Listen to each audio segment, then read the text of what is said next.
Hey, it's Lee. Welcome to Business Problem Solved. Today, I have the immense pleasure of chatting to a gentleman that I have been following for some time on the socials. And in fact, actually, rather than me introduce him, Mr. Paul Dunlop, welcome to the podcast. Really? Pleasure to be here. Absolute pleasure to be here and privileged to be here. So thank you for having me along. No, honestly, the pleasure is all mine. Like I said during the intro, I have been following you some time. I resonate a lot with what you put out there. You're quite prolific on social media and stuff. But for those people who may not know who Paul Dunlop is, I mean, worth being first, and secondly, if you could just who is Paul Dunlop and how has he got to that seat today? That's a really good question, and who knows? So I'm here and now. I'm a lean consultant. I run my own business, one-man show, and have been doing for nearly 5 years now. I guess I started my manufacturing life way back when 20 something years ago. Started out as a machine operator on the shop floor in a food business. That business happened to be a Japanese business, which probably then led me on to a couple of lean tools. I think 5S was probably the first thing I came across, and yeah, from there developed a bit of a passion for continuous improvement. My career, I guess, stepped through the ranks of management and finished up as, in operations and production management. Always had been a passionate lean person all the way through, and had been I guess the challenges of being a functional manager, trying to change and implement at the same time, and then yeah, stepped into pursuing the passion full time. So I'm very, very, very lucky to be able to do that. So that's kind of what I do these days. I have a fairly diverse client base, but work mainly in small to medium manufacturing and helping individuals and teams and organizations along their continuous improvement journey. Perfect. No, thanks so much for that, Paul. I guess the first question that leads me to really is what made you, or what was the decision point or trigger points that made you think about going out by yourself, from being in a corporate and leading and delivering change, to then going, I know, I want to help more people, and I can do this. Yeah, it's a good question. I think all through my career, as I alluded to, there's really been no design. I've just fell into things. Literally fell into manufacturing, fell into leadership, fell into continuous improvement. But I guess always looking to someone who's very focused on growth, certainly my personal growth and development, and sort of saw those opportunities to do that and took those. I guess as I went along and learned lean, like most people, you sort of learn the tools and you fumble with those. You make a lot of mistakes. You sort of, I know my journey, I overcomplicated things. I read probably one too many books and made those sort of mistakes, and have come back to simplicity. But I guess what I've learned is that lean, yes, there's lots of things that surround it, there's lots of tools, but lean is fundamentally about people, and it's about I guess engaging and elevating people. And I saw continuous improvement as a way to help people, and I think that sort of ticks a lot of boxes for me. So that's really why I've sort of pursued it. Again, I probably had a window of opportunity to start my own business, and sort of leapt, and it was very much an oh shit moment, like I guess most people who jump in, and sometimes it's a bit of a now or never thing, and it certainly was for me. And I've just gone from there. And I think, the journey's been interesting in that I didn't know if I could be a decent consultant. I was a decent manager in the end. But again, a big unknown and a big steep learning curve for me. So I had to, practice what I knew, practice what I preach. And, you do that bit. And also I'm a one-man show. You have to then learn how to be a salesman and a marketer and develop your business. So there's a lot of challenges just in keeping your head above water and doing all that. But yeah, so far so good. Yeah, amazing, amazing. You mentioned that it's all about people, and when you went through your introduction, you said you started you were working for a Japanese company, and one of the first things that you learned was 5S. At what point did you make the transition from tools and thinking it's about tools, so 5S or whatever the tool be, to actually the secret of this game is all about people? Um, I think bit by bit, as time went on, I saw the effect that it had on people. I knew what it was doing for me. I knew that it was opening up a whole new world. In just in terms of the not so much the results and the outcomes, but the process itself of continuous improvement, the trial and error and the learning part. And I just thought that was great fun as much as anything, and very playful from that point of view. And I think all too often I see, certainly in the lean world, that we kind of forget that part of it. It should be quite fun and playful. So, internally, I sort of, that was my experience. Externally, I think lean is about people, but it's also very much about leadership. And I was a young leader, not a very good leader, and I guess lean helped me to become a better leader. And I guess through the practice and the repetition, the tools, and really working through and engaging people, saw how much it benefited their day-to-day work, and that work actually took on a greater purpose and a greater meaning. And people, factory life can be pretty dull and repetitive. And I guess I saw that working life, day-to-day working life, could be more meaningful, and people get more out of it, enjoy it. And continuous improvement was the vehicle that really helped that happen. So maybe a bit of a long-winded answer, but that's really where I saw the penny dropped, and I literally saw the light come on in people's eyes, Yeah. and smiles on faces. That's what did it for me, and that's what I'm aiming for. Yeah, love that as well. And there's a couple of things of what you just said there. It's also about leading, so it's about people, it's about leadership, and you also mentioned fun and playful, and change is often seen as something that people reject, or people don't want to change. And then you've just thrown in the fun and the playful thing. So how do you make this a fun and enjoyable journey when it's people that you may be trying to influence the habits and behaviors of?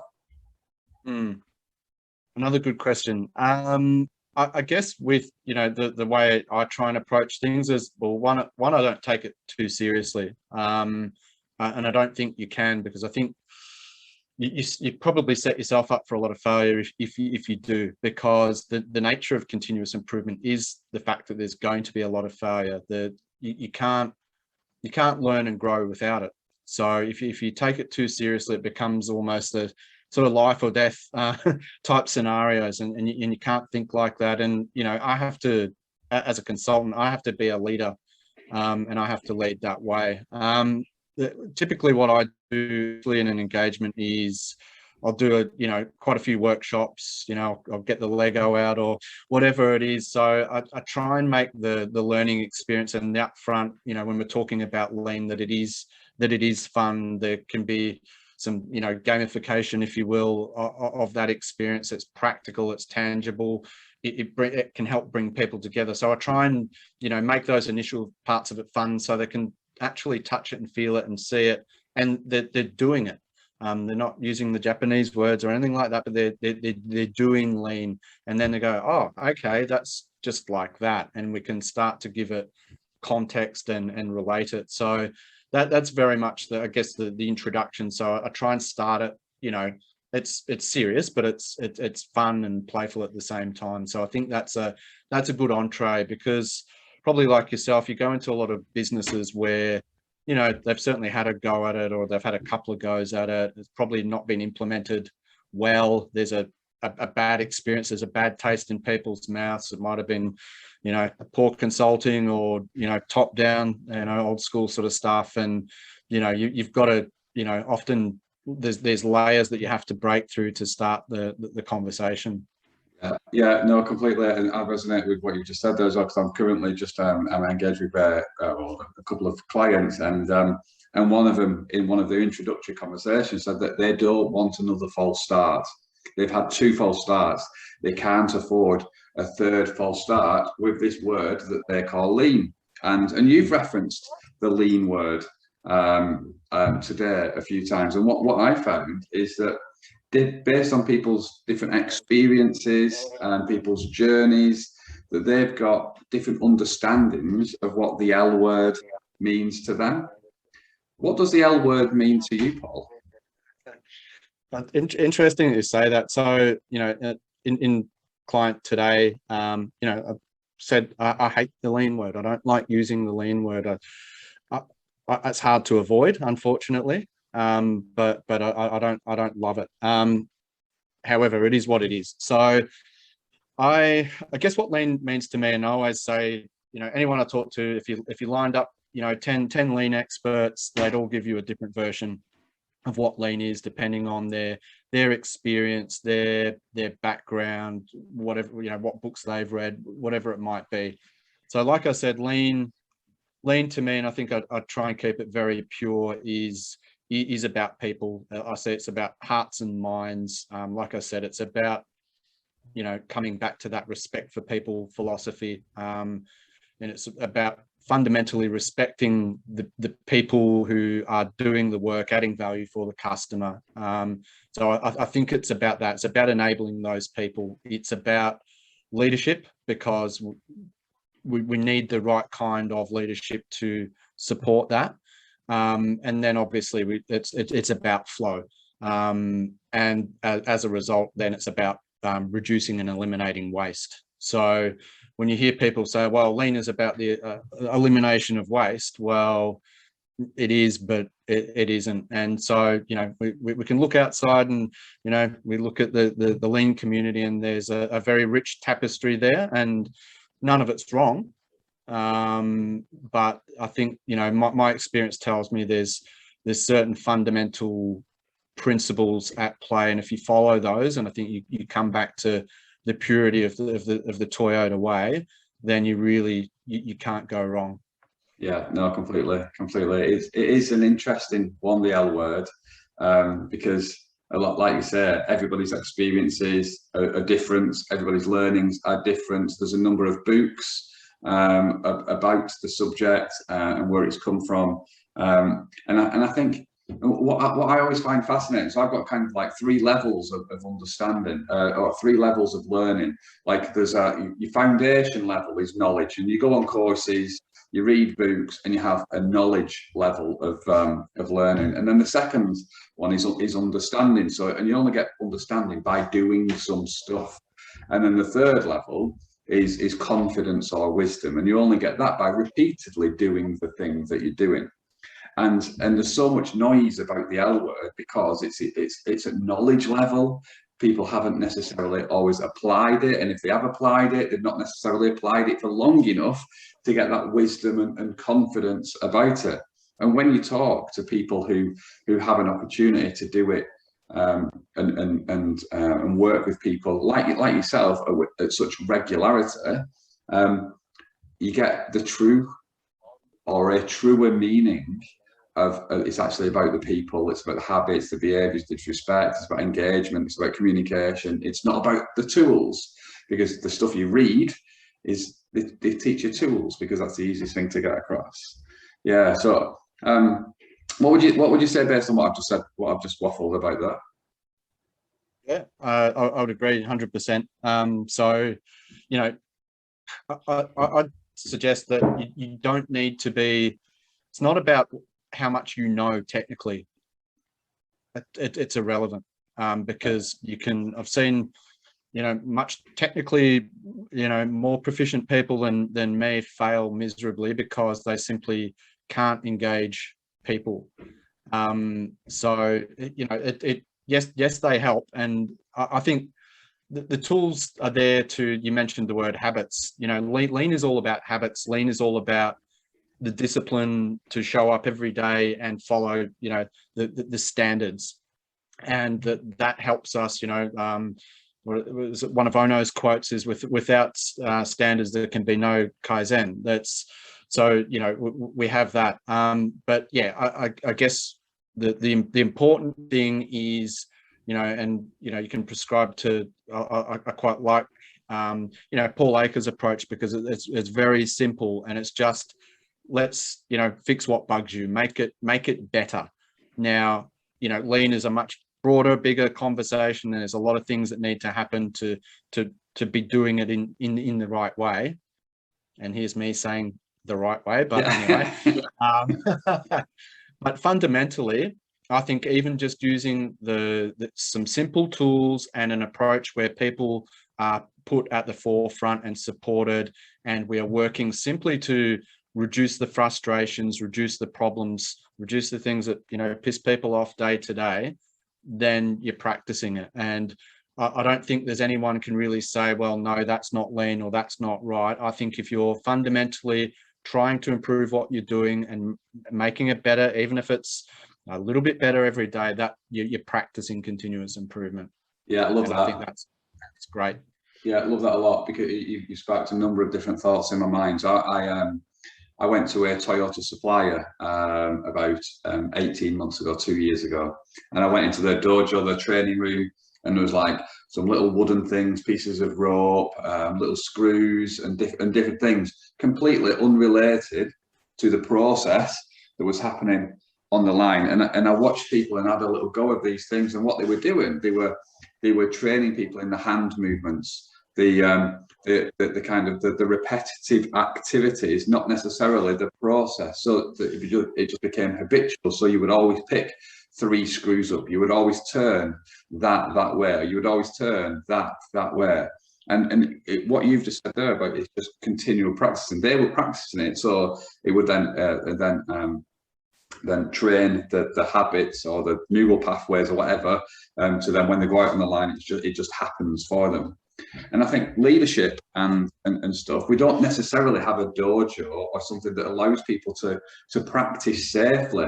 They've got to practice there and then. So they take what they've been trained in, or their style from when they were in their previous role before, and then that's what's made me successful. How do you, and you mentioned before as well, that leadership, you were a bad leader and then you became a better leader, and then one of the fundamental things about lean is around leadership. So I guess in a really long-winded way, through the dojo example that I just gave, Karate Kid, wax on, wax off, how do you get leaders to practice safely? Yeah, a big question, because most of my time as a consultant is spent, at least 50% of my time is spent coaching leaders. Yeah. And coaching leaders how to be better leaders or lead in a lean way. I think leadership starts, so I think you touched on it, that, you know, a lot of leaders that I come across are established in the role. Sometimes I get new leaders, but generally they're established in the role. They might have come from another business. They might have come through the traditional technical role and into a leadership role. I think it's a global issue that leaders are not supported. They're not equipped. They're not trained. They're not developed in the right way. We still, in this day and age, put far too much value on technical knowledge and not enough value on leadership and management skills. So leaders, I think it always starts with self-awareness. So, you know, one of the tools in my toolbox is DISC profiling, which I think is a really, really useful tool. It's it's a simple and relatively visual tool. And I think that's the starting point, and that starts to open up that conversation. You need to know your inner world before you can influence your external world. The sort of next part of the puzzle, and you'll see me, you know, post a lot on this, is leader standard work. So I think every leader that I come across at every level of the organization will talk about, they'll say, yeah, all this continuous improvement stuff's great, Paul, but I'm too busy. I don't have time.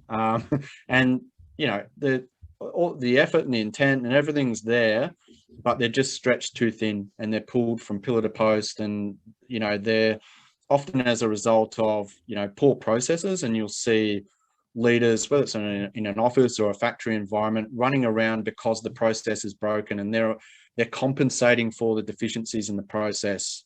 So, and it's almost always sort of say it's like this black market economy that goes on outside of the process, that makes the process work. And you'll stand there and you'll watch a process and you'll go, my God, why is this so hard? And, I often say, I don't even know how anything comes out the end of this, but you do it. It's a miracle. It's amazing. So leaders are often caught up in that. And so what I have to help leaders to do is to try and break that cycle, and to try and, talk about time management, but I think it's about self-management. It's about how are you going to organize and prioritize your time. It's almost 5S'ing your day, really. And, I just start with, okay, let's categorize your activity into must do, should do, nice to do. And let's even just start with the must do's. What are the half a dozen things that you need to do every day? How long do they take you? When do you need to do them? And let's just tick a box as you do those things, and just focus on that. And that starts to just cut out a lot of the noise and distractions. It gives them some time and space, and it really illuminates what a lot of the common issues are. And then we can start some conversation around that. So they're generally probably the first couple of tools that I use. And then we can start to get into, again, a lot of leaders will talk to me about, the deficiencies in their team or the culture in their team. And, like I said, I'll put that back on them and say, well, that's a direct reflection of you. You've either created that or you've allowed that to happen. So there's no judgment there.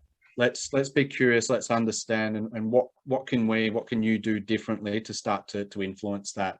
And I think that's where the journey begins. And probably on that is that just that idea and that concept of servant leadership. I think that's really, really important. And again, we throw that around a lot, and you hear that everywhere. But again, that true servant leadership starts with respect for people. It starts with humility. It starts with vulnerability. Those things, I think, are key attributes for leaders. And those things are, again, easier said than done. Sometimes some people can't make it as leaders with those demands, but and then it's a journey of growth and self-reflection and self-development to get there. Yeah, I love it. I love what you say, and I love your approach, because I've got a couple of courses, creating confident change leaders, create confident people leaders, and what so I spend a lot of time with internal change teams who are either seen as additional resource, or they're brought to the party a little bit too late and stuff, like not seeing the value that they can bring. And what I always start with is exactly like you just said there. So whether they're a people leader or whether they're a change leader, module 1 is change starts with you. So how do you react in certain situations, and get everybody to realize that actually everybody reacts differently to the same situation. And then the second one is around understanding yourself. So how that voice in your head helps or hinders you. And are you crippling yourself? So if it's a leader, when you turn up to your first meeting, how are you at that point in time when you walk in the room? Are you moaning about what you've just left behind in the previous meeting, or are you set up to try to create a really successful meeting? Your first few minutes are pivotal in setting the tone for that. But then for change people, when they first engage with a team, are they the positive self? Are they doing it from a place of trying to help everybody else, or are they doing it from a place of, actually, if this goes really well, my name's going to be on a certificate that I've saved £10,000 or whatever. And then module 3 is creating allies and storytelling. And what you said earlier on about it's all about people, and it's about relationships and connection and stuff. And apologies if you've heard me talk about this before, but I went on I've been on a couple of stand-up comedy courses. Because I believe comedians are the people that make us feel something far quicker than anybody else, and they take us on that emotional journey. And I wanted to learn the secrets behind that. And the secrets of comedy are the same as secrets of leadership and secret of change management, because in lesson one, they said to us, what's the secret of stand-up comedy? And we all said jokes. And he went, no, no, no, it's not jokes. It's not jokes. He said, jokes is material. And if we think of material as leadership is our processes and all of that stuff, and in change leadership as our 5S and as our tools and our techniques, and that's the third most important thing. The second most important thing is performance. And in comedy, there's two lines. There's a setup and there's a punchline. And you vary your performance between the two. So you signpost into the audience when to laugh. But how often do we vary our performance to identify the important things that we want people to resonate with? Or do we just deliver the same performance all of the time? And then the most important thing in comedy, leadership, whether it's change or people, is your ability to connect with the people that are in front of you. And everybody's different. So the fact that you've said about disc profile and stuff, and understanding yourself, and actually understanding and having appreciation that everybody in front of you is different as well, I think is so fundamental to what we do. It's all about connection. It's all about relationships. It comes back to what you said right at the very start. It is all about people, Paul Dunlop. And apologies for me talking for 5 minutes and not allowing you to have a chat. No, I love that, Lee, and it's it's so true. And I think before we even talk about our differences, the core 80% of it is we're all human beings. Yeah. And we all want connection. We all want safety. We all want leadership. We all want the same things, and that's sometimes it doesn't necessarily look that way. But that's what's going on. And I think, again, that's what the respect for people thing means to me. It means just meet people where they're at, treat everybody as a human being, because again, we all have our lurks and quirks, and we all think we're a bit special, but when we're not, and we have essentially the same drivers.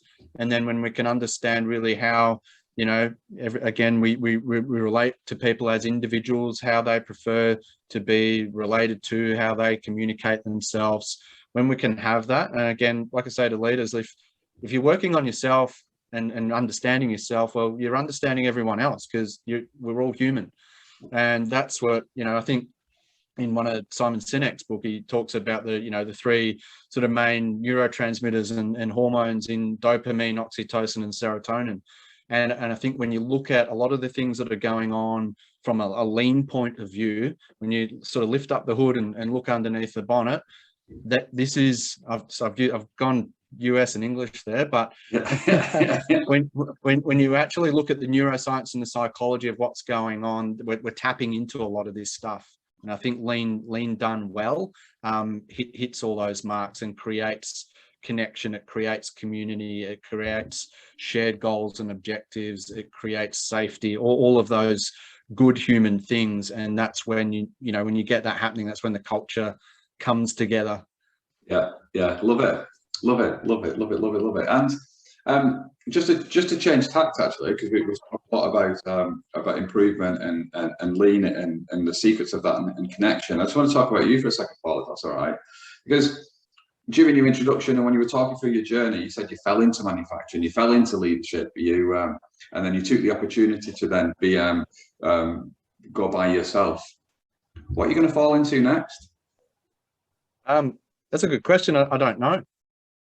My mind's open. I think as I look, I'll never say I'm an expert at what I do. When I walk into a client, I'm just the idiot in the room. I say, I'll learn way more from you guys than you'll ever learn from me, and I mean that. And so, I'm on a journey just to see where it all goes. I think as I've gone on and got older and hopefully a little bit wiser, then I've let go of a lot of things and just try and have a very open mind. So what's next? I don't know. I'm starting to do some work for a digital lean platform, a software company. So I'm doing a little bit of time there. So that's probably opened up some doors for me. So that might be a path that leads me. I'm looking to start a psychology degree next year. So that might be I think sometimes a lot of the leadership coaching is a bit like therapy, or a lot like therapy.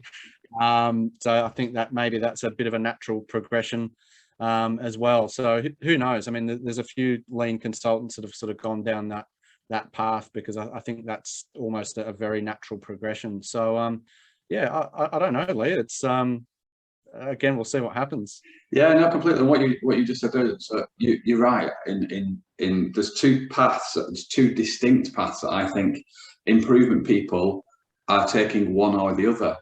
And one of them is automation, digital, and the technology side, and the other is the organizational psychology, or the psychological side, and what happens in the brain. Which do you think will win? The psychology side. For what reason? Because I mean, you know, if we look back 20 years ago, we thought robots were going to take over the world and everyone would be out of a job. That's not the case. So I find people and the human condition endlessly fascinating, and that's where my time and energy, and you know, my reading and podcast listening and all that sort of stuff, that's where it is. It's all about self-development. It's all about human beings. It's all about the psychology of leadership, all of those sort of things. So look, I just know that, you know, every organization has the same sets of issues, and they're all around people. It's never about technology or equipment or whatever. They're always people issues. So I don't, as long as we inhabit the earth, those problems will always be there. And so there's always going to be a need for individuals, for teams, for organizations to have support around that. So I think that's the one that needs the focus. And hopefully, you know, as time goes on. So sometimes I think it's interesting that, you know, I sort of look at 2021 and we're having these conversations still. There's still command and control leadership in the workplace, and we talk about valuing our people, engaging our people, but you know, you know as well as I do, it's not happening in, you know, many, if not most workplaces. So there's, you know, again, my mission is to help support people, to help make life better for people. So that's, I'll keep plugging away at that until I drop. No, and you're doing an amazing job with the frequency of your posting and sharing your value in different ways, whether it's with clients directly, or whether it's on social media and the different mediums that you use to choose to do so. So no, you're definitely doing that. Definitely do that. I'm conscious as well, right? It's I'm rubbish at this time zone thing, and I don't know whether you're in the same day as me, or just a little bit later, or it's the previous day. And I normally ask people what have they had or what they're having for their tea today. But you've probably, so tea being evening meal, and you've probably had your evening meal already, haven't you? I have. And I think I had the same as last time we spoke. You're a creature of habit. You're boring. So you introduce standards everywhere in your life. So standard meals as well. That's it. Easy meals. I think it's the terminology. So do you eat supper? Do you have anything before you go to bed? Not usually. Me and my wife we'll usually have a cup of tea and a biscuit or something before bed. You know, that's as wild as it gets in our house. No, amazing. And if people wanted to find out more about Paul Dunlop, I know I do after speaking with you with this time, where would they go? What would they do? What would they find, Mr. Dunlop? Yeah, probably a couple of ways. So LinkedIn's probably the go-to. You know, connect with me there. You can't miss me. Reach out. Happy to chat and engage with anyone. Yeah. So and I'll say certainly over the last 18 months in our world of COVID, I've sort of traveled the world virtually and met lots of fantastic people like yourself. So yeah. So I've learned a lot and met a lot of great people through that medium. So reach out there. Otherwise, you can sort of look at my website and see what I do, what I don't do. Have a poke around there. So www.dunlopconsultants.com. Yeah. Perfect. Thank you. I just want to say again, thank you so much for joining me today. It's been an absolute pleasure to get to know you a little bit better. Good luck with everything that you've got going on. I resonate with so much with what you say, how you do, and your approach as well. I'm sure you will be successful wherever you go and wherever you may next fall. Thank you, Lee. Absolute pleasure. And I might see you in the bath soon. Yeah, fingers crossed. Fingers crossed.